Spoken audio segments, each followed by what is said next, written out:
Ramesh Iyer, VC and MD at M&M Finance is now with us. Mr. Ramesh, thank you so much for taking out time for us. Could you just start by the numbers first? PAT was slightly lower than street expectation, maybe due to higher provisioning or credit cost. Will you take higher provisioning in the coming quarters as well? Share with us what is the profit growth that you foresee for the upcoming quarters. So, these are very, very unprecedented times where one cannot really plan for, what next. So we have to be extremely flexible in terms of what happens at the marketplace, and then you take suitable decision.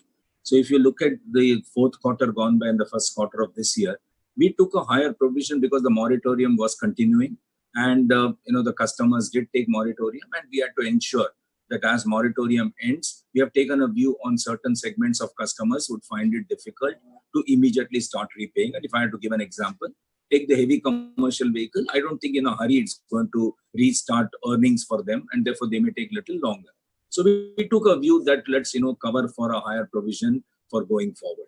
As far as your question on will we continue to take these kind of a stance in terms of higher provision, the ECL model per se requires us to cover only 30%. We have taken a view that the delay of repossessions or delay in repayment could have some impact on the collateral value, and we have moved our ECL, if you look at it, from 30 to 40, and the coverage has gone to 40% already. So for the current NPA numbers, we may not require to possibly take another additional coverage or additional provision, but surely we will have this view and take a very close look at on a month-to-month, quarter-to-quarter basis. And if there is a requirement to do so, we would not hesitate. What percentage of AUM is still under moratorium? Give us, given the cash flows for farmers have improved, do you witness a good improvement in the collections as well? Yes. So if you look at April, we just, total lockdown all across the country. All branches were shut, but we still had about 500 crores of collection. That moved to 1,000 crore in May, and that moved to upward of 2,200 crores in June. So clearly, we have witnessed month-on-month doubling of collection in that market. Now, when it comes to the moratorium, you're right, 75% plus of the customers originally had taken moratorium. But very interestingly, 40% of those customers have actually repaid installment during this quarter. So somewhere it appears that the consumers did not also know whether to take or not to take moratorium, first of all. Second is, did they initially understand what this moratorium is all about? So I think these were the two confusions in their mind. We reached out to 15 lakh customers, and then we explained to them about what this moratorium is all about. While they took moratorium for their own precaution, but 40% of them have repaid. As we speak about July, we continue to see buoyancy in the rural cash flow. I think the harvest has been phenomenal. The yields have been good, support price has been good, and even the buying has been on time. So I would very strongly believe that the rural turnaround and the sentiments turning positive is at the back of phenomenal farm cash flow. And given that the monsoon is definitely expected to end above average, given that started on time, widespread, sowing percentages are very high, I'm very, very confident that the farm cash flows will also hold up. And therefore, post-October, one can see better buoyancy from the rural. Okay. Mr. Iyer, you also expect faster than, expected recovery in the rural sector, you and many others. Which are the segments that are showing signs of revival, higher growth, and also how has credit demand been over there? So again, similar to collections, April, absolutely no sale. So therefore, obviously, there was no credit. May did see some volume, but June, we did 30,000 vehicles. And if the products were available sufficiently, the numbers could have been much higher. So the real constraint today, I would believe, to start with, is the ability of OEMs to make products available to dealers. And that has been, their supply side possibly has been impacted, and that's delayed the vehicle availability and tractors availability for across the country for various dealers. So the footfall of consumers, both at the branch level and dealership levels, have definitely gone up. And we do see traction improving there. The only segment that I have a little concern could take much longer is going to be possibly heavy commercial vehicle. And that could take a little longer. As otherwise, you look at tractors, you look at small cars, you look at pickup vehicles, you look at small commercial LCVs, you look at pre-owned vehicle. I think all of these segments are definitely showing positive traction, and the consumer demand definitely is there. Yes, what we need to do to convert the demand into credit for us is possibly relook at designing of some of our offerings and products to consumers. And if that was to happen, I repeat myself, I think one would see a good festival season and march towards improvement as we close the year.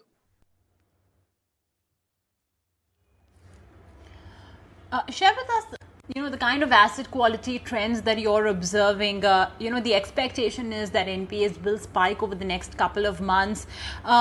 From the customers that have opted for moratorium, how much do you expect could translate into non-performing or bad assets?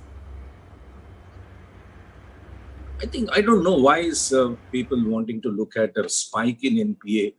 At least for the retail, that's not my belief. I mean, you look at it, most of these customers who have been given a moratorium are people who have been regularly repaying installments to. I don't think we have given moratorium to already a high delinquent customer or an NPA customer.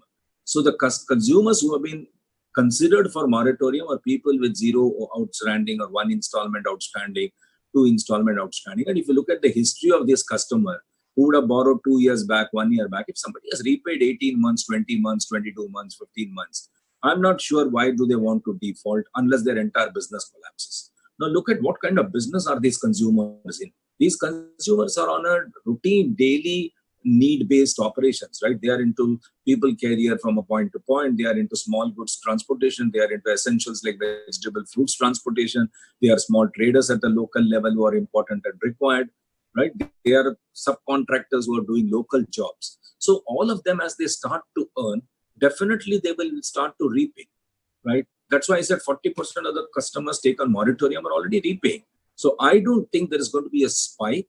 Yes, do we expect all customers after moratorium to start repaying immediately on a month-to-month basis? Surely not. There is going to be some delay. Some of the consumers may not be able to pay the full installment, but they'll surely discharge part installment to start with before their earnings can get full.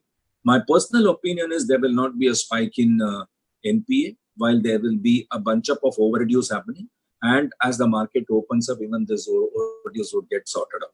There are certain segments where there could be increase in an NPA, or certain geographies it could happen, but definitely not across portfolio. And as I said, the products that where we see it could possibly go up would be heavy commercial vehicle, would be taxi aggregators or taxi operators, because they are all attached to tourism or they are attached to hotels and things like that. So there could be some delay from their side, and that could lead to some NPA for some of these consumers. But these are all collateral-backed lending where the assets can be repossessed or the customer can even surrender their assets for settlement.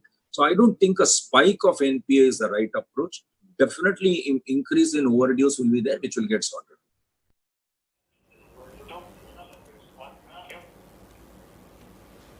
You mentioned that pre-owned vehicles are showing better traction and could be a turnaround story. However, we have seen that its share has dropped quite significantly to just 3% of value assets for financed, while tractors have seen good growth. What would you say about the product mix?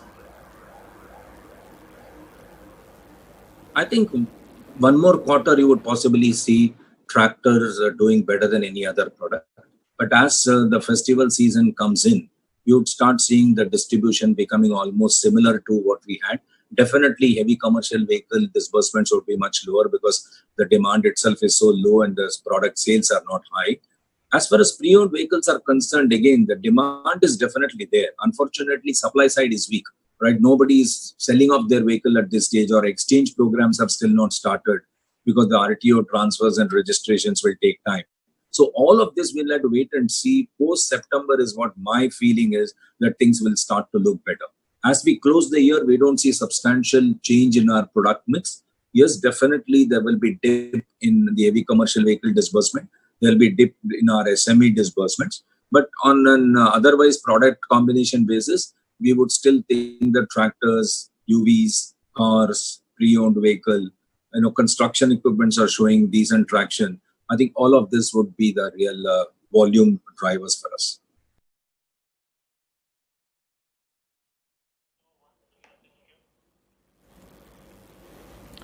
Credit cost remained elevated in Q1 despite liquidity improving in the system. Share with us the credit cost that you expect through the year. Any guidance on that front? See, this has been discussed many times. For us, the first and second quarter from the rural perspective is never a big quarter, right? But fortunate this time that the crop monies come on time, and you have seen substantially subdued level of increase in NPA in the first quarter. And we have taken an aggressive stance as far as additional provisioning is concerned. So if you're already at a net NPA level lower than what was March, and as I keep repeating myself to say that post-October, we would see substantial improvement to cash flow. Just look at a situation where, the monsoon this year is going to be again good. Therefore, the harvest between November, January would see a good yield and a good farm cash flow coming in. That should definitely help in terms of overall collection improving and controlling the delinquency going forward. I also believe with so much of rural focus that be infra activity that should commence to happen post-October, whether on the road fronts, whether it's on the mining, whether it's on the coal auctions, etc., etc. And when both the cash flows, that is farm and infra cash flows, check around well in rural, I think rural buoyancy can be witnessed and rural will be a turnaround story.